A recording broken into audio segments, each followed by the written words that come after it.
above-mentioned organization, Lajnatul Du'at Sunnah, the coalition of Ahl Sunnah wal Jama'ah in Kano State, convened this press conference to address deeply the comment made by Honorable Deputy Governor of Kano State, Comrade Aminu Abdulsalam Gwarzo, on Sunday, 28th of September 2025. The remarks were delivered at Turasul Islam, Goran Dutse of Gwale Local Government Area, Kano State, during the Maulid ceremony organized under the leadership of Malam Bazillahi Nasir Kabara. The Deputy Governor's words suggested that the conviction of Sheikh Abdul Jabbar Nasir Kabara for blasphemy against Prophet Muhammad sallallahu alayhi wa was politically motivated. Our concerned Lajnatul Du'at Sunnah. Such statements have dangerous consequences. They, number one, attempt to politicize and undermine the painstaking effort of scholars, judges, and Sharia Court of Kano State in protecting the honor of the noble Prophet Muhammad sallallahu alayhi wasallam.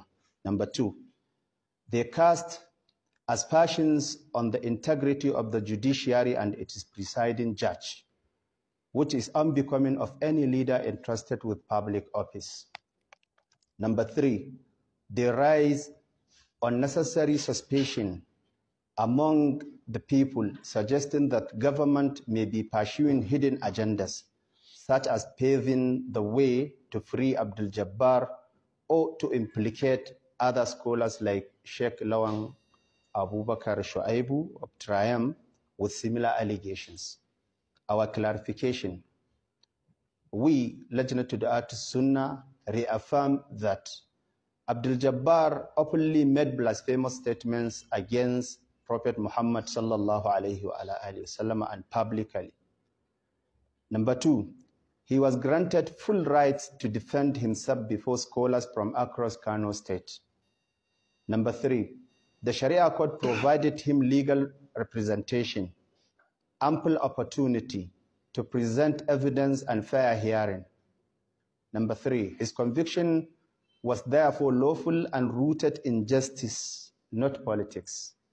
Our position: we, the Lajnatul Du'at Sunnah, reject any attempt to politicize matters related to sanctity and honor of the Prophet Muhammad sallallahu alayhi wa. Number two, we call upon the Kano State government to clarify its position openly if it intends to release